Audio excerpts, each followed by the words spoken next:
एक बार फिर से अपने YouTube चैनल पर आपका हार्दिक स्वागत करता हूं। दोस्तों, आज निफ्टी ने अच्छा वॉलेटाइल सेशन दिखाया और 100 पॉइंट ऊपर जाने के बाद तकरीबन 100 पॉइंट्स हम नेगेटिव साइड पे भी गए और अल्टीमेटली फ्लैट। और जिन स्टॉक्स के ऊपर मैं अपना ओपिनियन आपके साथ शेयर करता हूं, कल मैं वीडियो पोस्ट नहीं कर पाया क्योंकि कल मैं दिल्ली से बाहर था। इसकी मैं माफ़ी चाहता हूं, लेकिन 17 फरवरी की क्या पॉसिबिलिटीज बनती हैं निफ्टी इंडेक्स के इन 10 स्टॉक्स के अंदर, चलिए एक बार फिर से इसको डिस्कस करते हैं। सबसे पहले अल्ट्राटेक सीमेंट। देखिए, अल्ट्राटेक सीमेंट में मैंने आपके साथ एक स्ट्रेटजी डिस्कस की हुई है। उसमें मैंने 6450 की कॉल बाय करवाकर फ्यूचर सेल करवाया था और ये स्ट्रेटजी हमारी 5-6 दिन से कंटिन्यूस चल रही है। जब से हमने यहां के आसपास एक कंसोलिडेशन का फेज शुरू किया, मुझे ऐसा लग रहा था कि हम एक बार ये 9 डेज मूविंग एवरेज है, इसके आसपास तो आ सकते हैं। देखिए, धीरे धीरे कंसोलिडेशन का फेज चल रहा था पिछले 5-7 दिन से, लेकिन एक साथ में आप ये देखिए जो मूविंग एवरेज है वो कितनी ऊपर गेन कर गई। और अभी भी मेरी उस बात पे मैं इंटैक्ट हूं कि एक बार प्राइस इसके आसपास आना चाहिए। अब गैप तो बहुत कम हो गया है, लेकिन फिर भी तकरीबन 200 पॉइंट्स के आसपास हमें देखने को मिल सकते हैं। तो 6330 के टारगेट के लिए जो हम 6450 की कॉल बाय करके फ्यूचर सेल किया हुआ है, उस स्ट्रेटजी को आगे भी कंटिन्यू करेंगे। लेकिन जिन्होंने नई एक पोजीशन लेनी है, उनके मैं ये कहना चाहूंगा कि अगर 6330 के आसपास प्राइस आता है तो वहां पर सोचेंगे कि क्या करना है। लेकिन मैं आपको दिखा देता हूं मैं ये स्ट्रेटजी क्यों क्रिएट कर रहा था। आप देखिए, जब भी हम अल्ट्राटेक सीमेंट के अंदर जब इसकी आरएसआई आप ये देखिए 74 75 के आसपास होती है, तो इस स्टॉक में करेक्शन देखा जाता है। यही मेरा सबसे बड़ा रीजन था इसको शॉर्ट करने का। और मैंने शॉर्ट ओपन भी नहीं कहा, लेकिन हैजिंग के साथ भी बोला हुआ है। आप देखिए, अब आरएसआई क्योंकि 78 79 की हो चुकी है, तो इसीलिए मैं कह रहा हूं कि इस ट्रेड को कंटिन्यू रखिए। अच्छा प्रॉफिट देने की संभावनाएं बहुत ज्यादा है। और आप ये देखिए, एमएसीडी के हिसाब से अगर देखेंगे तो एक बेयरिश क्रॉसओवर की पॉसिबिलिटी बन रही है। देखिए, 80% के आसपास तो कंफर्मेशन हो चुकी है, लेकिन जब तक हमें 92-95% के आसपास कंफर्मेशन नहीं होती, तब तक हम नए जिन्होंने ट्रेड लेने चाहते हैं, मैं उनको एडवाइस नहीं करूंगा। एक बार अगर यहां पर नीचे क्रॉसओवर हो जाए, तो जो स्टॉप लॉस के साथ ट्रेड लेते हैं, मैं उनके लिए कह रहा हूं, तो वो तब ट्रेड ले। अदरवाइज आप ऑप्शन बाय करके फ्यूचर्स को शॉर्ट करने की स्ट्रेटजी तो यहीं से ले सकते हैं, क्योंकि हमें यहीं तक के टारगेट्स तो चाहिए। अब बात करते हैं आईओसी। देखिए, आईओसी में मैंने 96-97 की जो पुट बाय करा के लॉन्ग करवाया था, जब इतनी बड़ी गिरावट देखने को मिली थी, और इंट्राडे में तो हमने 50 डेज मूविंग एवरेज भी ब्रेक किया, तो ये एक हेल्दी साइन नहीं था। और कल की क्लोजिंग भी इसके नीचे आई थी। कल की वीडियो तो मैंने अपलोड नहीं की थी, लेकिन जब ये आपकी एक कैंडल फॉर्मेशन हुआ था, तब मैंने कहा था कि इतने बड़े लेवल से ये स्टॉक काफ़ी नीचे आ चुका है, तो अब इसको आप लॉन्ग कर सकते हैं, क्योंकि 50 डेज मूविंग एवरेज ये ब्रेक करता नहीं है, बार बार यहाँ से पलट जाता है। तो वही देखिए, आज के दिन में भी अगर देखेंगे तो यही हुआ। हम खुले तो नीचे, कल की क्लोजिंग के बराबर खुले, लेकिन वहीं से एक अपसाइड की मूव, और देखिए हाई साइड हम 97 तक भी चले गए। तो अब ये कह सकते थे कि जो हमने उस दिन ट्रेड लिया था, अब हम इसमें प्रॉफिट में तकरीबन आ चुके हैं। और अगर हमने एक बार 98 के ऊपर क्लोजिंग दिखा दी, तो ये गैप फिल होगा। तकरीबन 4 to 5 रुपीज का की जो ये गैप फिल होना बाकी है, ये भी गैप फिल होगा और हम ऊपर तक के 104 तक के टारगेट्स दिखा सकते हैं। अब बात करते हैं हम गैस अथॉरिटी की, इंडिया लिमिटेड की। इसके अंदर देखिए एक बेयरिश पैटर्न क्रिएट हो रहा है। देखिए, बुलिश क्रॉसओवर हुआ था, लेकिन धीरे धीरे इसमें स्ट्रेंथ वीक हो रही है। तो मुझे लगता है कि अगर इसने क्लोजिंग बेसिस के ऊपर 132 ब्रेक कर दिया, तो ये वीक हो जाएगा। अदरवाइज अभी ये स्टॉक इतना वीक नहीं है, और 134 के ऊपर तो मैंने यहां पर बाइंग भी करवाया था, उसके बाद तो हमें ट्रेड भी बहुत अच्छा ऊपर तक का मिला था, और इसके अंदर हमने फिर गिरावट देख ली थी, तो यहां तक इसने अपनी सपोर्ट को होल्ड कर दिया था। ये इससे रिलेटेड मैंने पोस्ट आपके सामने शेयर करी नहीं क्योंकि मैं बाहर था।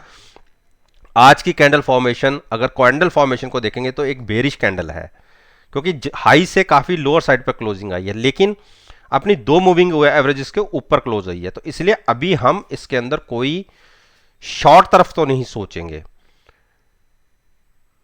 लेकिन जिनकी पुरानी पोजीशन 132 या 130 की कॉल पुट बाय करके लॉन्ग्स में थे, वो अभी भी अपनी पोजीशन को कैरी रखें।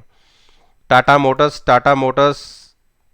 एक कंसोलिडेशन फेज चल रहा है, और आप देखिए पिछले 10 दिन से इस स्टॉक ने कोई बड़ी मूवमेंट दिखाई नहीं है, और धीरे धीरे करके अपनी सपोर्ट के आसपास आ रहा है। 325 के आसपास की सपोर्ट है, और थोड़ा सा अगर रिस्क लेना चाहते हैं तो जैसे मैंने पहले ही बोला 340 की कॉल बाय करके भी फ्यूचर सेल कर सकते हैं, और मैंने कहा था कि हम एक बार यहाँ तक गिर सकते हैं। अगर उस स्ट्रेटजी पर आप रहना चाहते हैं तो बिल्कुल आप रह सकते हैं। देखिए 330 के क्लोजिंग आई है, अब मैं ये तो नहीं कहूँगा कि आप 340 की कॉल बाय कीजिए। देखिए अगर एट द मनी कॉल भी बाय करके आप फ्यूचर सेल करेंगे तो भी पॉसिबिलिटी बनती है कि हम अच्छा प्रॉफिट जनरेट कर सकते हैं। रीज़न, धीरे धीरे करके इसने वीकनेस दिखानी शुरू कर रही है, बेरिश क्रॉसओवर भी है, तो बिल्कुल आप अगर तो 325 गिर जाता है, उसके नीचे अगर आप ट्रेड लेना चाहते हैं तो उसके लिए आपको बिल्कुल वेट करना होगा। एक बार स्टॉक 324 323 के आसपास अगर ट्रेड करना शुरू कर दे तो आप 320 या 330 जो भी आपको सूटेबल लगे वो कॉल बाय करके फ्यूचर सेल करने की स्ट्रेटजी ले सकते हैं, अगर तो आप वेट एंड वॉच की स्ट्रेटजी के साथ ट्रेड लेना चाहते हैं। अगर आप यहीं पे कोई ट्रेड लेना चाहते हैं तो 330 की कॉल बाय करके भी फ्यूचर सेल करने की एक स्ट्रेटजी ले सकते हैं, और जिनकी पुरानी ऊपर से चली आ रही है 340 की कॉल बाय करके फ्यूचर सेल करने की स्ट्रेटजी, उनमें तो प्रॉफिट भी आ रहा है, लेकिन वो फिर भी अपनी ट्रेड को कंटिन्यू कर सकते हैं। अब हम बात करते हैं यूपीएल। देखिए यूपीएल में एक बेरिश डोजी बना है, और मैंने आपको पीछे जब ये वाली वीकनेस आई थी उसके बाद अगले दिन हम पॉजिटिव साइड पे चले गए थे। मैंने कहा था घबराने की जरूरत नहीं है, बिल्कुल आप 545 की जो आपने कॉल बाय की हुई थी, फ्यूचर सेल किया हुआ था, उस ट्रेड के साथ अभी भी बने रही है। देखिए अगले दिन फिर हम अच्छे प्रॉफिट में आ गए, और अभी भी जो क्लोजिंग हमें मिल रही है तो 440 के आसपास ही है। तो अभी हम ये तो नहीं कह सकते कि हमें कोई बहुत बड़ा लॉस आ रहा है, लेकिन कोई ज़्यादा प्रॉफिट भी नहीं आ रहा, तो हम वेट एंड वॉच की स्ट्रेटजी रखेंगे। अभी भी बेरिश साइड पे ही ये स्टॉक क्लोज कर रहा है, तो जैसे 545 की कॉल बाय करके फ्यूचर सेल करने की स्ट्रेटजी थी, अभी भी उसके साथ कंटिन्यू रह सकते हैं, क्योंकि अभी स्टॉक बेरिश साइड पर ही ट्रेड कर रहा है। लॉन्ग्स को अभी आप भूल जाइए। हीरो मोटोकॉर्प, देखिए हीरो मोटोकॉर्प में मैंने यहां तक आपको जब प्रॉफिट लेके एग्जिट होने की सलाह दी थी, यहां से हम अच्छा प्रॉफिट लेके निकले, और मैंने कहा था अब वेट कर लीजिए, एक बार हम गिरावट दिखा दें और 9 डेज मूविंग एवरेज के आसपास प्राइस आए तो अगर थोड़ा सा रिस्क लेके कोई ट्रेड ले सकता है तो एट द मनी की पुट बाय करके फ्यूचर्स लॉन्ग कर लीजिएगा। देखिए अगर आपने कल जो मैंने वीडियो पोस्ट नहीं की तो कल तो मैं कुछ नहीं बता पाया इस वाली कैंडल के लिए, और ये यहां पर मैंने आपको बोला था कि हमें यहां से बाइंग करके चल सकते हैं, और देखिए प्राइस 9 डेज मूविंग एवरेज के आसपास आ गया। तो 3460 के आसपास के प्राइस के ऊपर मैंने बात करी थी कि अगर वहां पर आए तो आप देखिए रिस्की ट्रेड होगा। अगर यहां पे पुट बाय करके अगर आप लॉन्ग रहना चाहते हैं, क्योंकि हम नीचे की तरफ हेज होंगे और ऊपर हमारा घर पूरा खुला होगा, हो सकता है हम फिर से 3560 की तरफ ट्रेड करना शुरू कर दें, और हो सकता है कि हम 3340 की तरफ भी जाएं। तो ये एक रिस्की ट्रेड है, इसीलिए मैं आपको कह रहा हूं रिस्की ट्रेड है। कभी भी हम 9 डेज के आसपास ट्रेड करते हैं तो वहां से एक बाउंस देखने को मिलता है। कल हमने यहीं पे क्लोजिंग की और आज की क्लोजिंग हमारी नीचे जाने के बाद ऊपर ही आई है। अब इंडिकेटर्स को देख लेते हैं। देखिए ओ इंडिकेटर एक बेयरिश साइड पर ट्रेड लेने के लिए बोल रहा है। तो जो मैंने अभी तक बोला उसे तो आप भूल जाइए कि हमें लॉन्ग साइड पर जाना है। हां, अगर एक गिरावट दिखती है, कल के दिन में हम नीचे खुलते हैं, यानी 3450 के आसपास खुलते हैं और वहीं बने रहते हैं, तो उस केस में अब आपको रिवर्स साइड पर ट्रेड लेना है। हमें कॉल बाय करनी है एट द मनी की और फ्यूचर सेल करना है ट्रेड लेने के लिए। 3400 का टारगेट, अगर 3400 ब्रेक करते हैं तो फिर से हम नीचे की तरफ एक अच्छी मूव 3300 की तरफ दे सकते हैं। तो ट्रेडिंग बिल्कुल हैजिंग के साथ हमें शॉर्ट साइड पर मिल सकती है। टाइटन देखिए, टाइटन में क्या गिरावट आई है। मैंने यहां पर जब ये कैंडल फॉर्मेशन हो रही थी, मैंने कहा था कि जब तक मेरी इस ट्रेंड लाइन के ऊपर स्टॉक क्लोज नहीं देगा हमें लॉन्ग नहीं जाना। और जिसको अगर ट्रेडिंग व्यू लेना है, जब नीचे आए 9 दिन की लाइन के आसपास तो बाई करिए, ऊपर आए तो सेल करिए। यहां पे सेल बनता था, लेकिन अगर यहां पे किसी ने बाइंग भी की है, बाइंग अगर कोई किसी ने की है, पहली बात तो क्लोजिंग के अगले दिन हम ऊपर खुले तो बिल्कुल बाइंग बनी होगी। और अगर उस ट्रेड को भी आप कंटिन्यू रखे हो यहां पर, क्योंकि आपने पुट के साथ लॉन्ग किया होगा, तो उस ट्रेड के साथ अभी भी कंटिन्यू रह सकते हैं। 1530 के आसपास की जो भी उस टाइम अगर आपने पुट बाय करके लॉन्ग लिया भी होगा तो ठीक है, 25 से 30 रुपए हमें पुट में मिल रहे होंगे और यहां लग रहे हैं 50 रुपीज, तो 15 टू 16 रुपीज के आसपास के अभी हम लॉस में होंगे। लेकिन यहां से अगर आपने प्रॉफिट लिया तो ये प्रॉफिट भी तो आप ऐड करिए कि कितना बढ़िया प्रॉफिट मिला होगा। तो चलिए, क्योंकि इसने लगातार एक के बाद 5-6 दिन लगातार नए लोज दिखाए हैं और आज एक चीज अच्छी हुई कि इसने अपनी 50 डेज मूविंग एवरेज को होल्ड किया है, जो एक हेल्दी साइन है।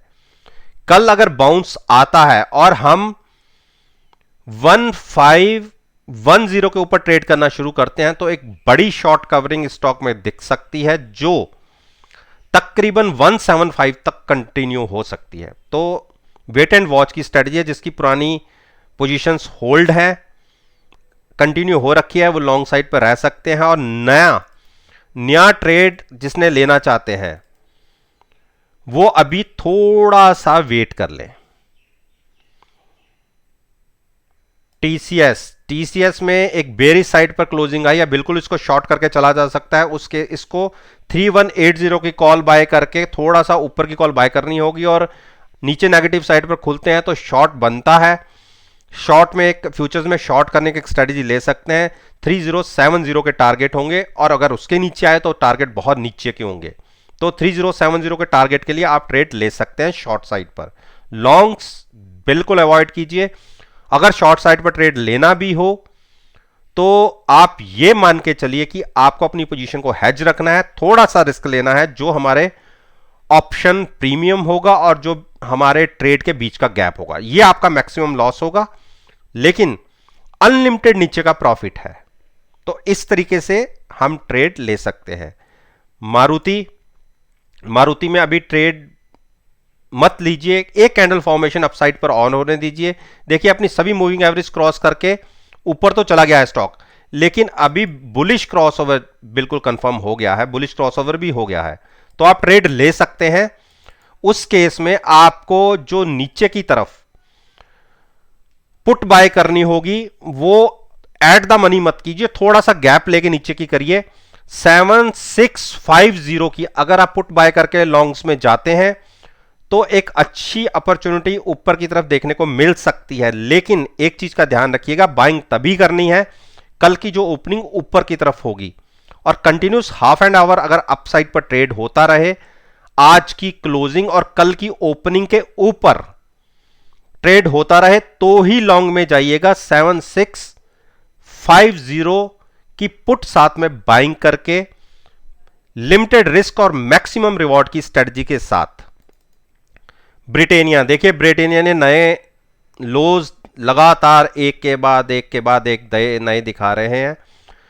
एक बार तो मैंने 3450 की कॉल बाय पुट बाय करा के लॉन्ग करवाई थी, यहां पे एग्जिट करवाया, उसके बाद का ये हमें पश्चाताप हुआ था कि हमने हाफ में क्यू काट दी।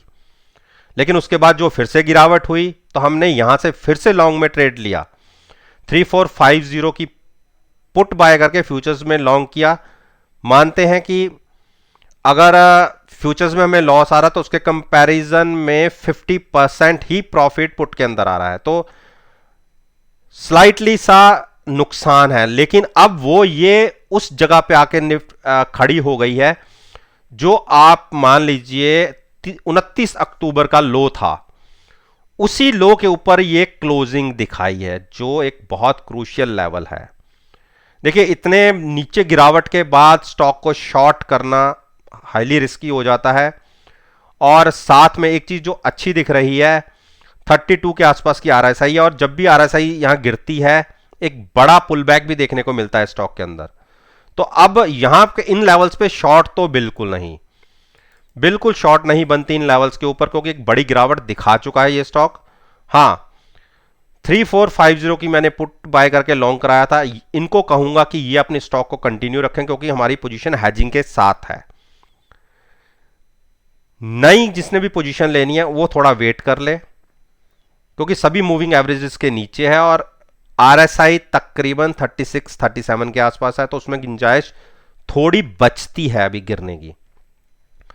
तो जिनका ट्रेड मैंने करवाया हुआ है वो लॉन्ग्स में रह सकते हैं, लेकिन नई ट्रेड के लिए शॉर्ट बिल्कुल नहीं, और लॉन्ग्स अवॉइड करेंगे थोड़ा सा सेंटीमेंट्स ठीक हों स्टॉक के। तो दोस्तों, ये मैंने निफ्टी इंडेक्स में जो बहुत अच्छी वेटेज रखते हैं उन स्टॉक्स के ऊपर मैंने आपके साथ अपना ओपिनियन शेयर किया है, और मेरा मानना है कि मेरी इस वीडियो को आप कल के सेशन के साथ, यानी 17 फरवरी के सेशन के साथ अगर एनालाइज करेंगे, यकीन मानिएगा आपको बहुत अच्छे पॉजिटिव रिजल्ट्स देखने को मिलेंगे। उम्मीद करता हूं कि मेरे ये वीडियो आपको पसंद आई होगी। इस बात के साथ मैं आपसे विदा लेता हूं और एक नई वीडियो के साथ फिर से आपके सामने आऊंगा।